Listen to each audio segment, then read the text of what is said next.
Yaring platero po. Ang gagawin natin ngayon ay white gold ulit, engagement ring. Gagawa tayo ng engagement ring, white gold, 14 carats white gold. Bali, pinaghiwalay ko muna itong gagamitin kong metal. Ito po ay 24 carats gold. Tapos ang alloy niya ay white gold alloy, combination of zinc, nickel, copper.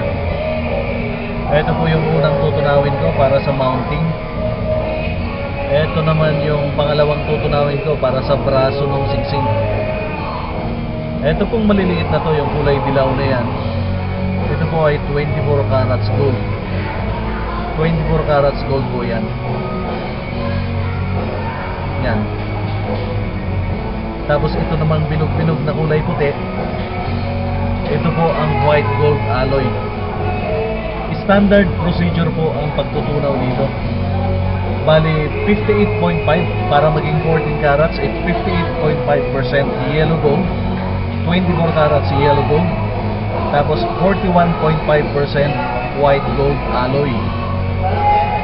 Same dito sa una kong tutunawin. Yung yellow gold is 24 carats, 24 carats yellow gold, and then ito ay white gold alloy. So the same, 58.5% yellow gold, 24 carats, at saka white gold alloy, 41.5%. Pagsasama-samahin ko rin po itong dalawa. Kaya ako pinaghiwalay para mauna ko munang tutunawin, kasi ang paggawa po ng white gold ay sensitive. Hindi pa pwedeng bara-bara, hindi kagaya ng yellow gold na makunat siya. Ang white gold po ay medyo brittle siya, kaya kailangan tunawin para maging makuna, para maging matibay siya, para maging matibay. Ayan, so pinaghiwalay ko muna. Ito muna yung una kong tutunawin, saka ako isusunod para doon sa ito una kong tutunawin ito para sa mounting ng diamond. Tapos ito naman pangalawa kong tutunawin para sa braso ng singsing.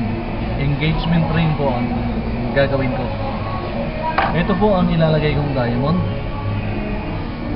Ito po yung single stone 0.33 carat diamond, fine white po yan. Medyo sumisilaw doon sa hindi masyadong makita. Fine white, almost flawless po siya. Flawless yung diamond na to. Kaya magandang klaseng diamond po ito para sa engagement ring. Tapos lalagyan ko uli siya ng, papaligiran ko uli siya ng maliliit. Paggawa, after ko matunaw, kinukuhanan ko muna. So ayan po ang paggawa ng white gold. After ko matunaw, gagawin kong bar, saka ko iikit dito sa machine. Ito po ang tinatawag na rolling mill. Ang rolling mill po ay ginagamit ng mga jewelers sa paggawa ng singsing. Ito. Yan po. Ito ang, kung baga sa magsasaka po, ito ang kalabaw. Po ito hindi po ito peke. Ganon din po dito sa gagawin ko. Totoong ginto, hindi po peke. Totoong ginto po yan, hindi po yan peke. Ayan, yan po ang gagawin nating engagement ring. Yan, sa sarili natin. Ayan, nandito na yung cameraman ko. Makukuha natin yung pagtunaw. Okay, so sisimulan ko na pong tunawin yung first batch na white gold. Nilalagyan ko po ng, ito pong powder na inilalagay ko ay borax.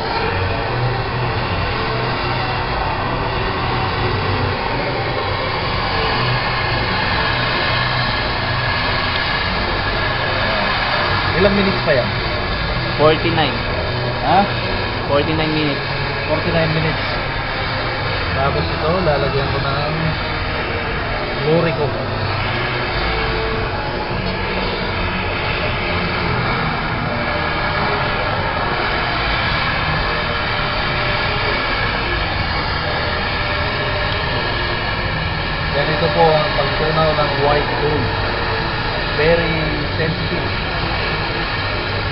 kailangan maayos yung pagkakatunaw.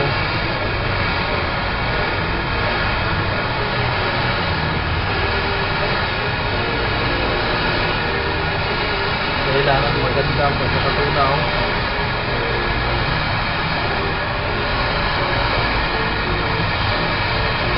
Para mag-mix ng gusto yung 24 karat gold at saka yung white gold alloy. Kailangan mag-mix sila ng gusto.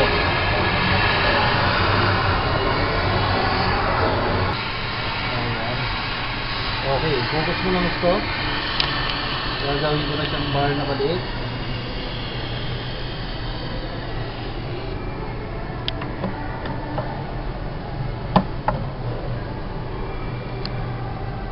Hanggang lumamig. Okay. Ito na yung first spots ng white gold. Okay. Papalamigin natin. Ayan. Okay. So, ito na yung first batch na tinunaw natin. Ayan na yung white gold na tinunaw natin first batch. Tandaan nyo po, ang white gold hindi mo pa ma-appreciate pag hindi pa siya natapos na jewelry. Akala mo ordinaryong metal lang pag natunaw. So ito na yung pangalawang tutunawin ko. Ito po yan ha. May borax na, nalagyan ng borax, nalagyan ng borico. White gold alloy, 24 carats gold. Ayan. Properly alloyed po yan. Eksakto ang percentage ng alloy niyan. 58.5% yellow gold, 24 carats yellow gold. Tapos 41.5% white gold alloy. Okay. So ito po ang pangalawang tutunawin natin. Yung para doon sa braso na.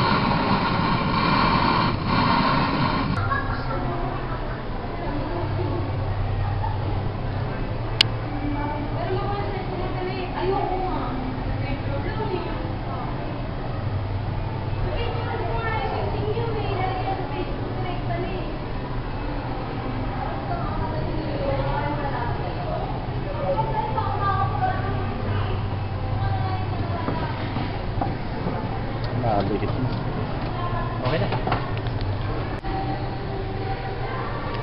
So ito na yung white gold na tinunaw natin. Halos kapareho rin ito yung dating ginawa ko na 18 carats yellow gold. Pero ito naman round shape, round brilliant diamond. Yung dating ginawa natin oval shape, 0.50 diamond yun. Tapos 18 carats yellow gold. Ito naman white gold with 0.33 diamond. Ito yung 0.33 diamond. Tapos ikakat ko ito dito sa gilid.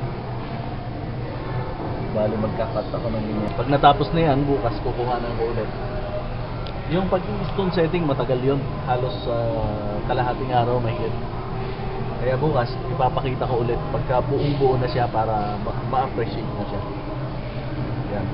So, ang white gold po, maitim kapag ginagawa, parang ordinaryong metal lang.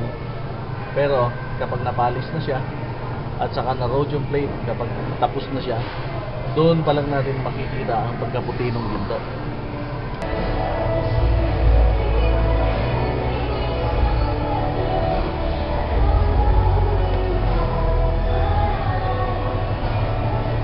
Ito na yung ginagawa natin. Natapos ko na yung lalagyanan ng diamond.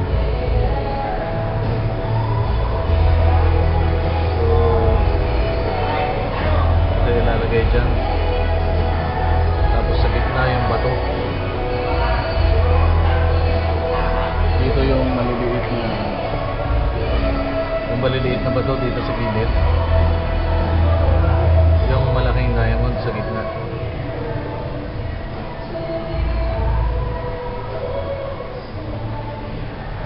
Ayan.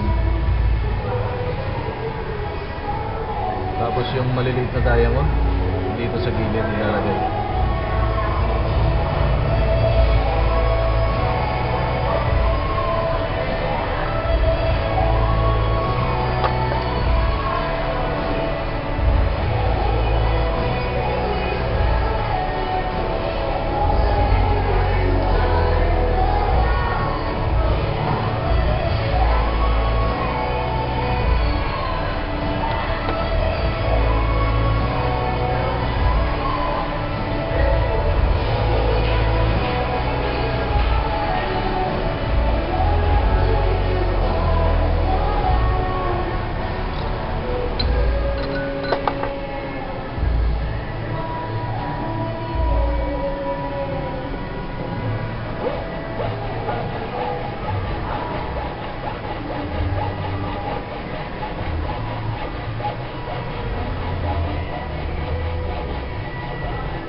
medyo matagal ang gumawa ng mounting ng sisig. Kaya hindi ko ipinapakita yung mga ibang procedures.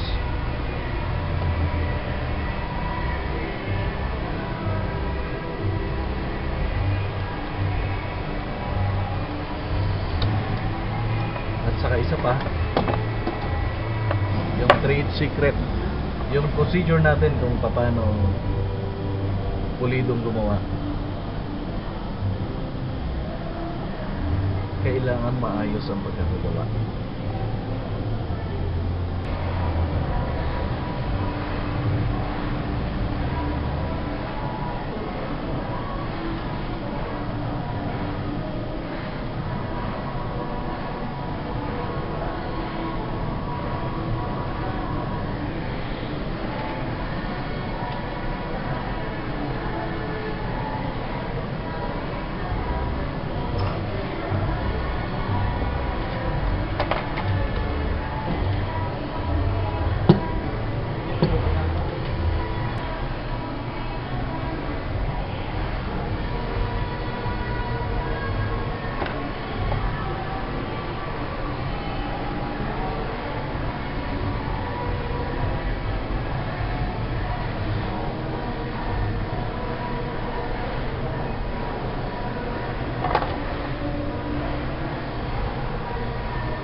Itong ginagawa ko ay cone ng crown.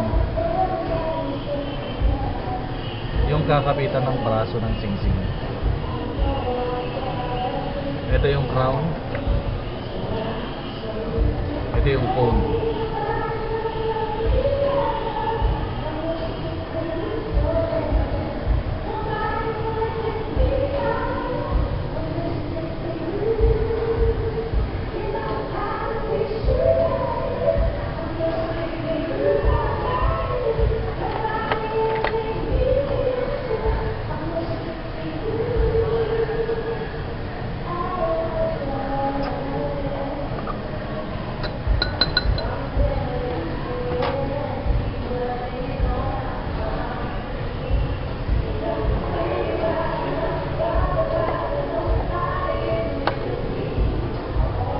Mamaya ulit.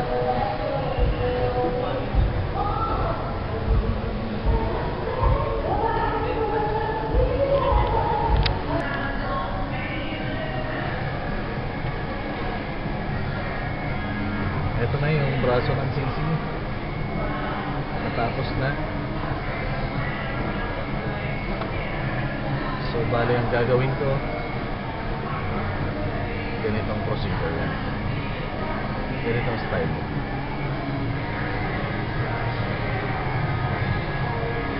Papatong na yun.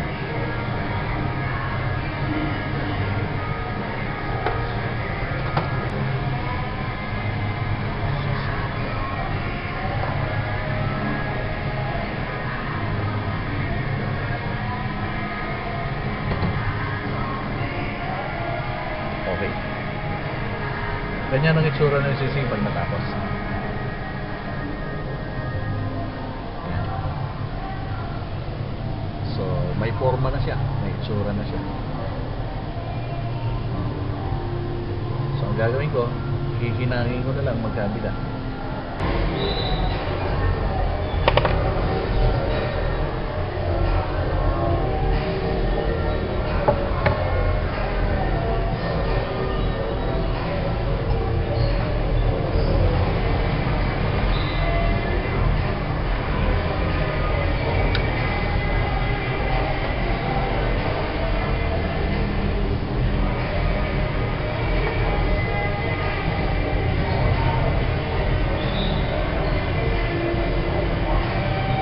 lahat po ng white gold, hindi naman talaga puting-puti.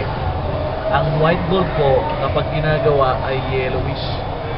Bali, puputi lang ng gusto yan kapag natapos na. Kapag tapos ng pinalis, tapos na-stone setting na, naka-rhodium plate. Lahat po ng white gold, kahit yung mga nanggagaling sa ibang bansa, puting-puti siya, pero pag natanggal yung rhodium plate niya, ang pinaka-original na metal content doon sa loob ng metal, ang kulay po niya ay yellowish. Lighter color than gold. Yun po yun.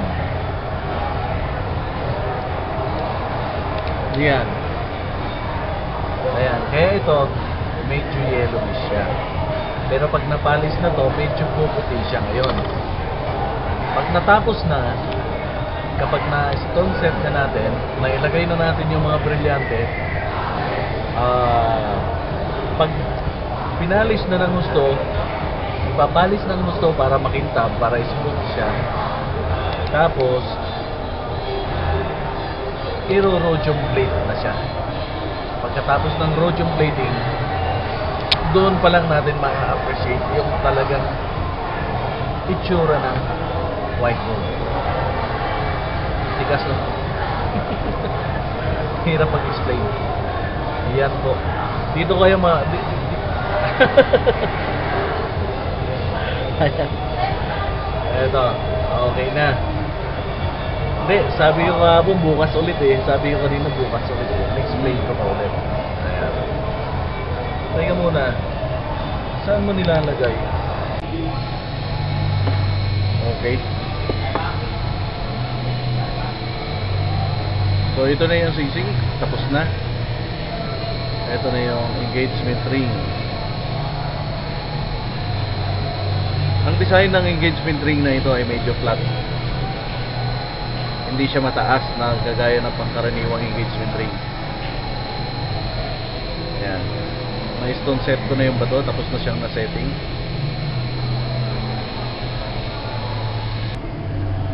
Parang kagaya rin nung kay Kate Middleton. 2 beses na natin ginawa ito. Yung dati kong ginawa, medyo flat din. Ganon din ang gusto ng customer. Ayan.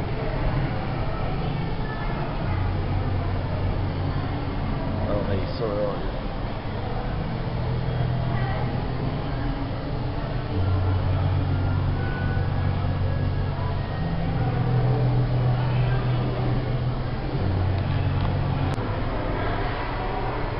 eto na, tapos na po yung sing-sing. Ayan. Malinaw ba? Okay ka na. Ayan. Ito po yung ginawa natin ng laglag. Okay.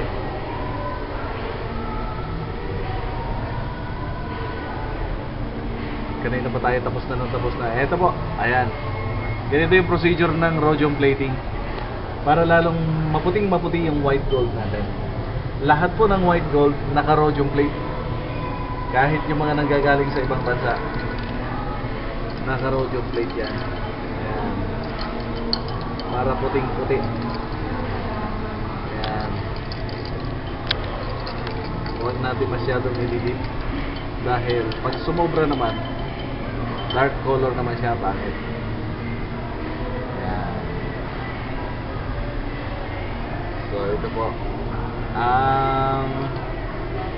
Engagement ring. Ayan. Teka, hugasan natin.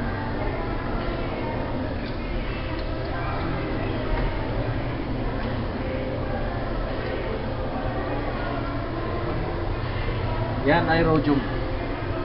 Ito ang rhodium. Para sa white gold. Ito ang tinatawag na white gold plate. Ang white gold plating. Kasi wala naman talagang metal na white gold. Ang white gold ay nanggagaling sa yellow gold. Tapos nag-aalloy ng zinc nickel copper. Ayan. Kaya walang white gold na 24 carats. Wala pong ganun. Ang white gold nagsisimula sa 18 carats. 21 carats wala rin. Kasi kapag konting-konting percentage na lang ang white gold alloy, dilaw na yung metal. Ang white gold baliktad. The more na mas mababa yung carats niya, the more na mas maganda ang yung itsura niya. Yan, baliktad sa yellow gold. Ang yellow gold, kapag ka mataas ang carats, mas maganda. Pero ang white gold, pag mababa ang carats, mas puti, mas maganda. Kaya yung mga iba, yung mga sinaunang mga alahas ng white gold, ang ginagawa nila 10 carats lang. Ang 10 carats, 10K ay 37.5% yellow gold. 24 carats yellow gold. Tapos yung the rest alloy. Ito. So ito na po yung sing-sing. Ayan, tapos na po. Yan yung engagement ring natin. Klaro ba? Yung bata niya, klaro. Napakagandang engagement ring.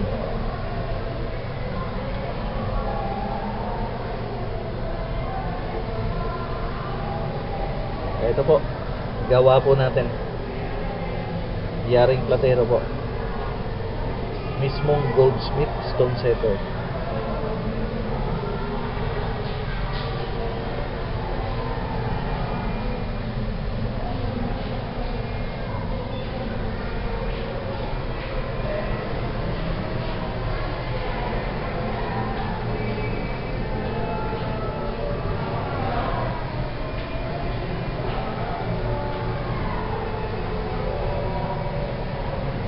Ang kaibahan ng white gold, ito po platinum. Ang ginagamit nating anode para sa plating white gold at saka yellow gold plating, platinum po ito. Ang kulay ng platinum medyo grayish. Yan. Ayan po ay platinum. Mas mahal kaysa yellow gold. Yan ay platinum. Ito po white gold.